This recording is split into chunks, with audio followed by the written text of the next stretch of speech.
That. Blair took advice in the art of running a government from many different sources. Labour's General Secretary bumped into one of them. I was there on the day. I was in number 10 and I was coming out of the political office, and lo and behold, who did I see in front of you? Mrs. Thatcher walking towards me. Now you must remember, all my years in opposition, and many of them were spent as a union official, and I was a strong supporter of the miners. Margaret Thatcher, why did you invite her in? I wanted her advice on certain things. What sort of thing? Well, things to do with defence and security things. No, I'm not going to go into, but I did, I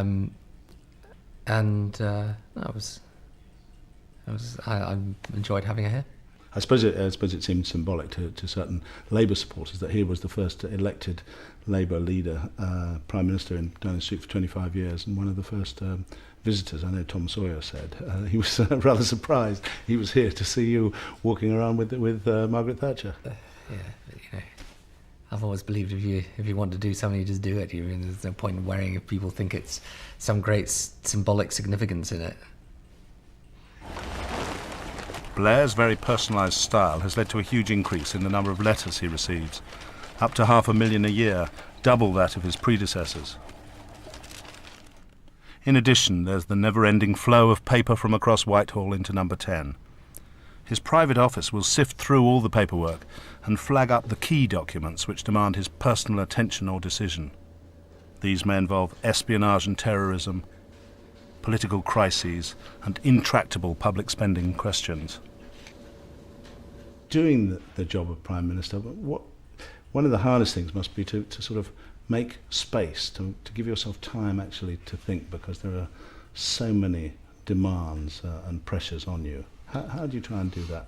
Well, I keep a pretty iron grip on the diary insofar as it's possible, and make sure I do get the thinking time. I spend an awful lot of my time working through policy questions in the main areas, and I think that's fantastically important. I think one of the greatest dangers in this job is that you lose the big picture, because you just get, you get presented with a diary every day, and if you're not careful, you'd have meetings from 6 in the morning till midnight, and you might, in the end, achieve very little. However crowded his schedule, Blair always tries to keep a firm grip on the Labour Party. At meetings of the party faithful, he draws the moral of what happened to that very select group, the only other 4 men in history to have held the job of Labour Prime Minister. Why is it that we have not been able to go on governing this country for long periods of time? Why is it that the 20th century was a Tory century in the end? It was a Tory century because the Labour Party lost the will and capacity to face up to the hard realities and decisions necessary to sustain a government over a long period of time. And then sectarianism grew up in the party. Then the party in Parliament was wrenched apart from the party in the country. The two fell out, and then we ended up losing power. We did it in the very first Labour government in the 20s, We did it in the 40s government. Everyone talks about Attlee's government now as if it was serene, floating through in a great programme of reform. Rubbish. The guy was subject to an election challenge, I think the day after the 45 election. He had resignations in his cabinet over whether we were funding enough for the National Health Service. The 64 to 70 government, the same. The 74 to 79 government. Trade unions fell out with the Labour government. The result, a Tory government. For heaven's sake, let the 21st century be different.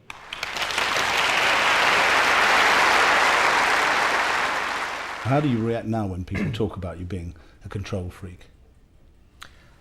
Just to realise there's only one thing worse, and that's being someone whose party is not in control. Because if your party is ill-disciplined, falling apart, not able to, address the questions properly, not able to put across a message professionally, then it'll speak volumes about your ability as a government. And what always strikes me as unfair, as I say, the Tories, in fact, in the 80s, they had their focus groups, their opinion polls, Saatchi, and no one ever accused them of being anything other than sensible having these things. In describing Blair's characteristics as Prime Minister, one of his inner circle says that he's morally driven, more intelligent than he might appear, cuddly, and completely ruthless. Ruthless. I think if it means determined, then I suppose so. I hope I'm not ruthless in the sense that I eliminate everything in my way just to, that type of sense of ruthless. But you have an obligation if you're doing this job. I mean, that's what I always used to say to people about the Labour Party. Look, if I'm the wrong person to lead the Labour Party, get rid of me and get a different person to do it. But don't, for goodness sake, have me lead the Labour Party and then not let me lead it. And it's a bit the same in government. I mean, if I'm the wrong person to be Prime Minister, you get somebody else to be Prime Minister. But if I am Prime Minister, I've got to do the job in the way that I think. And that means if I think something, my obligation is to deliver for the people of this country. And if I'm not taking a decision that I believe to be the right one, say for personal or sentimental reasons, then I'm letting the people that elected me down. My only interest, it really doesn't worry me whether people believe this or not believe this about me as Prime Minister. My only interest is in what I actually do, what I have done by the end of my period of time. That is the test by which I want to be and should be judged. And all the rest of it has got to be seen in that context. So when you're taking difficult decisions, which people may describe as ruthless from time to time, that's why they're there. And if I'm not doing it, I really shouldn't be doing the job. One of the hardest parts of being Prime Minister is to reflect the public mood at a time of national tragedy. Blair arrived in Omagh the day after the bomb had shattered the whole community. It had also threatened the Northern Ireland peace process, a matter to which he'd devoted more time than to any other single subject. Well, there are times you do get emotional. There are a few times I can remember, particularly in Northern Ireland, Kosovo, when you've come. All these political problems that we deal with in this country are important and serious, but when you come face to face with these terrible historical situations in which there is just, appalling pain and suffering, then I think you'd be something inhuman about you if you didn't feel it and show it. Because one of these moments of national trauma, obviously, was the death of Princess Diana, which was the first time for you as Prime Minister. The nation looked to you to see what your reaction would be. Well, I said what I thought. And contrary to what people say, I didn't think about it for a great time beforehand. I said what I thought about it. And who'd come up with the phrase, the People's Princess? I came up with it, but I didn't come up with the phrase, as it were, in that sense. It was what I felt. I felt she was something very special because she was part of the royal family. She had a very big station in life, but she was someone who completely understood and empathized with people. And so, again, people can make their own judgments about whether I believed it or I didn't believe it. Like every Prime Minister, Tony Blair has an audience every week with the Queen at Buckingham Palace. The Queen's first Prime Minister was Winston Churchill, and she came to the throne a year before Tony Blair was born. She's the keeper of more state secrets than anyone else alive in Britain today. But despite wanting to modernise much else in the Constitution, Blair has shown no desire to get rid of the monarchy. Your Majesty's closing words to me at Buckingham Palace on Tuesday at the end of our weekly session were, please don't be too effusive. Sorry, ma'am, but I'm from the Disraeli school of Prime Ministers in their relations with the monarch.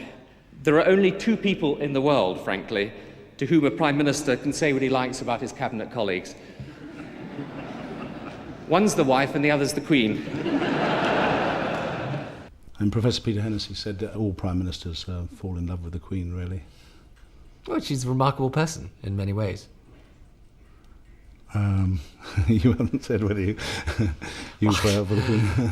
Just thinking of the headlines that you could put around this particular interview, I don't think it would quite have the intended, but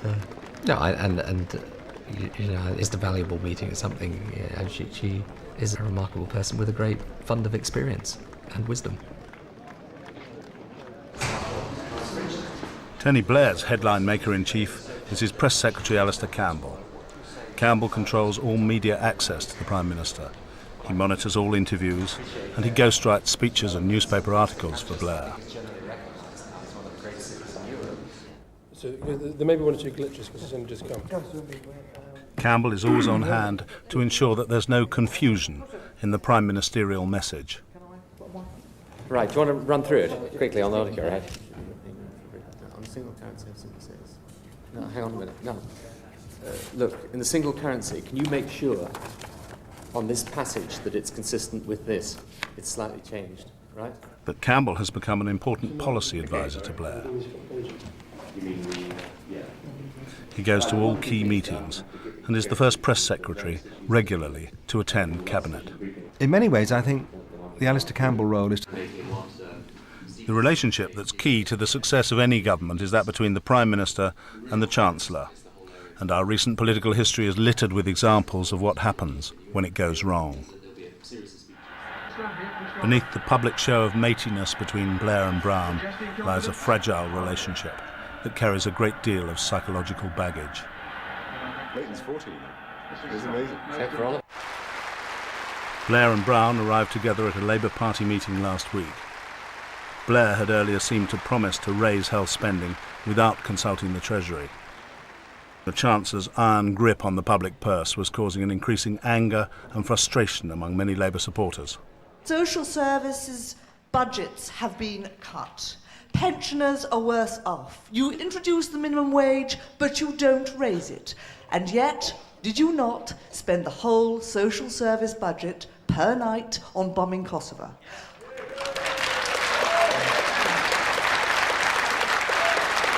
My question is, can you please tell us how you are going to address these things in the future and make sure that things improve rather than decline? Let me just try and deal with that. Because you were effectively saying we've done nothing for anybody. But when we have introduced the national minimum wage, that was the first time it had been done in 100 years by a Labour government. Right? For the first time in 100 years. Now, you can say that it's not enough, that you want more of a minimum wage. But I'm telling you, 2 million people in this country, for the first time, got the benefit of a minimum wage. And when you say £100 is not enough for the winter allowance for pensioners, well, we'd like to do more. But it's £100 the Tories never gave people. It's £100 they take off them again if they're ever returned to power.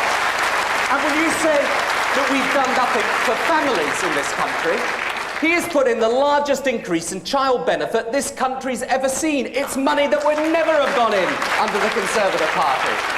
And if you say that we've done nothing for families and inequality and poverty in this country, ask the 1.5 million beneficiaries of the Working Families Tax Credit that has put 20 or 30 pounds into the pockets of families, hundreds of thousands of them in this country under a Labour government. And the New Deal, the biggest ever programme for unemployment, the biggest ever programme introduced by a Labour government, 700,000 extra jobs in the economy. And what do people like you say? Because it's not perfect, you've done nothing, and therefore I'm walking away from it. It's pathetic.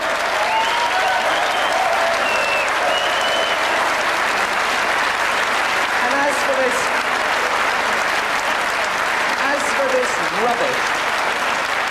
this rubbish that we took the whole of the social services budget and blew it on Kosovo, first of all, the figures are nonsense. Secondly, I want to tell you this about Kosovo. I think the day that this movement, with its values, when we could do something about it, would walk away from the worst case of ethnic cleansing and racial genocide since World War II, we'd have something to be ashamed of.